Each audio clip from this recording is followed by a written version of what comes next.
Good morning. How are you guys doing? I sat here and kind of recapped a little bit of Isaiah chapters 1 through 4 before hitting record. And I think we should recap before we get into the reading. I just want to make sure we are recording. Everything looks good.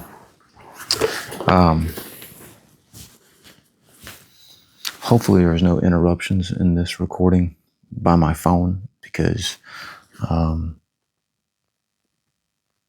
it's my birthday and people may be texting or sending me messages or calling me or something, and I'm recording this with my phone. So let's not get lost, guys. This is where we're at. Chapter 1 through 4. Hopefully you've kind of took a moment to recap because it could be easy, I think, for us to get lost in what's going on in Isaiah. So far it hasn't been pretty. It's been pretty ugly. I just wanted to recap real quick. Isaiah 1:1 opens with some crazy man named Isaiah who has got visions for the location of the people in Judah and Jerusalem. As for what time this happens, I'm not sure when these things that Isaiah are going to say happen or have happened. I think that's for another channel, for someone else to try to educate us on. I'm just trying to read the Bible from beginning to end, or, from where we picked it up and began, and try to understand it. My last video was Stop Trusting in Man, because Isaiah says to do so. I believe it was Isaiah 2:2. I'm sorry, I could be wrong. Let's find it real quick. Yeah, that's not right because it's not highlighted. So, it's not good. Where did I get that from? Certainly not that. Oh, yeah, Isaiah 2:22. Don't put your trust in mere humans. They are as frail as breath. What good are they? So I'm trying to read the Bible, like I hope most of you are, without someone else's influence on it, without my influence on it. We read it, we try to understand it, and we apply it to our lives and keep it at that, and just keep it at that. So if there are words in here that we may struggle with, I try not to search it on my phone, even though that may be foolish. I want to find the answers in the Bible. Like, that's how I want to get my answers. I really wanted to search for the past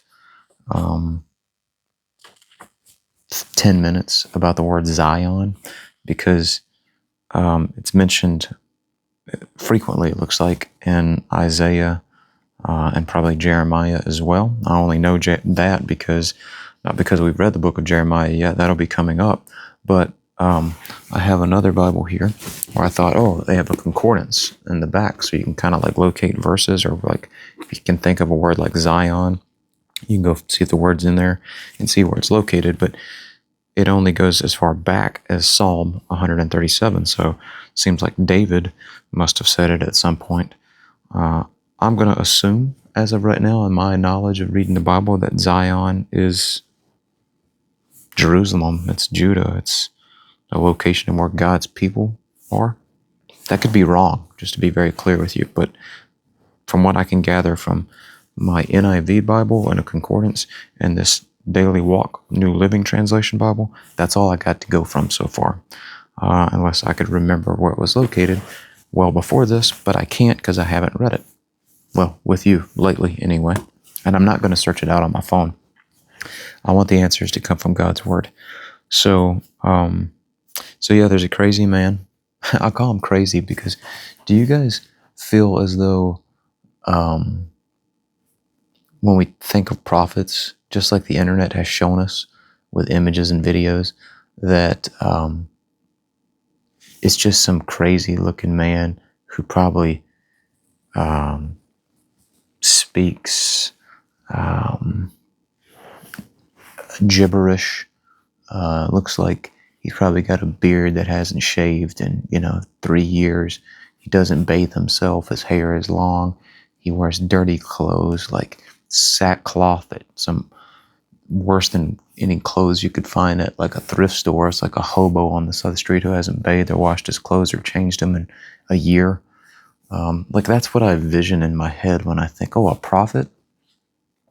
So I'm wondering if you take that same vision, but I wonder who gave us that vision. Because really the only person I know who dresses that nasty would be like John the Baptist, because it says he dresses with like, I don't know, animal hair or something like that. But anyway, so there's a man named Isaiah, and he has visions. And it says in chapter 1-2, God is going to take care of his people. But us people don't seem to care that God is taking care of us.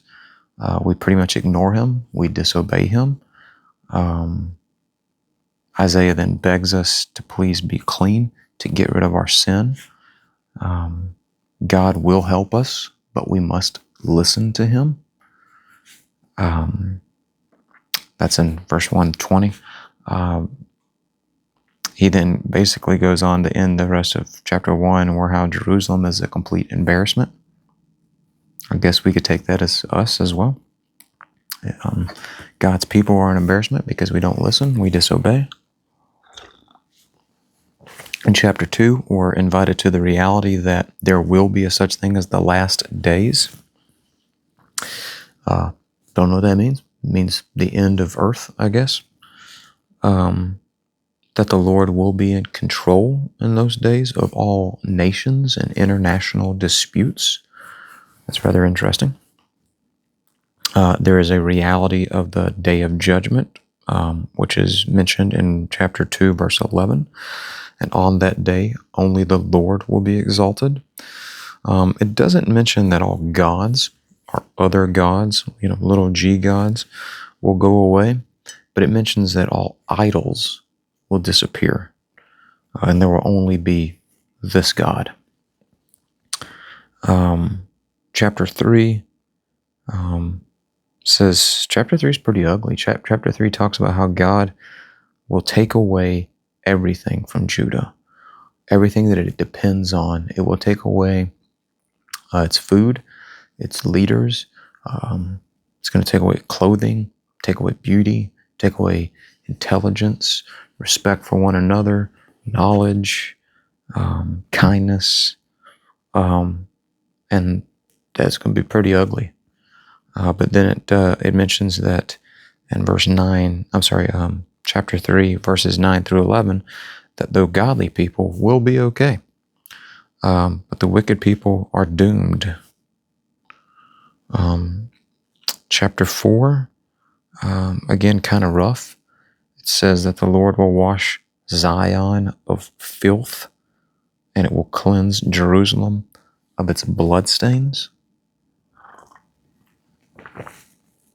So far, there's a crazy man named Isaiah who has prophecies for Zion, Jerusalem, Judah.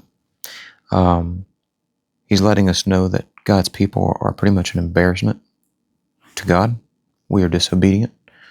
We better get our ducks in a row and fear the Lord, because he will come here. He will wipe us out. He will take away all the filth and crap in this world, including us if we're a part of it.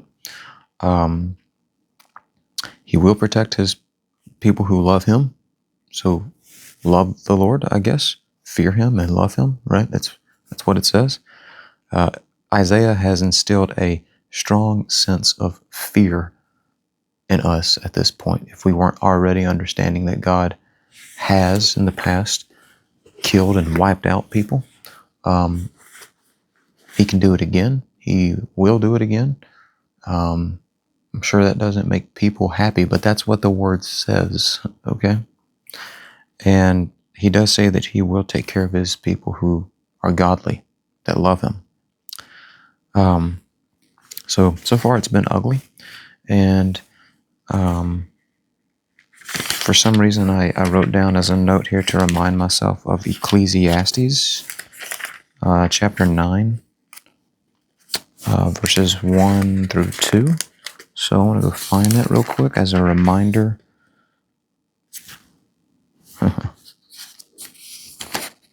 Oh yeah. of how our reading is going, and we will continue reading, hopefully, in this video. And remember, the chapters will be developed at the bottom. It says in Ecclesiastes chapter 9, verses 1 through 2, "This too I carefully explored. Even though the actions of godly and wise people are in God's hands, no one knows whether God will show them favor. The same destiny ultimately awaits everyone, whether righteous or wicked, good or bad, ceremonially clean or unclean, religious or irreligious. Good people receive the same treatment as sinners, and people who make promises to God are treated like people who don't." Let's pick back up, guys. Today we're going to read chapters 5 through 8, I believe. So let's get going again. Let's make sure the recording is going on. Let's see. Wow. An 11-minute video so far? Whew. I'll tell you what.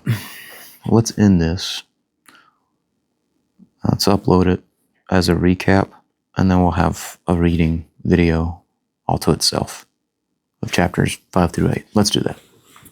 Thanks for hanging in with me, guys, today. So I'll label this something so that you understand it's not the actual daily reading, but just a recap. Thanks.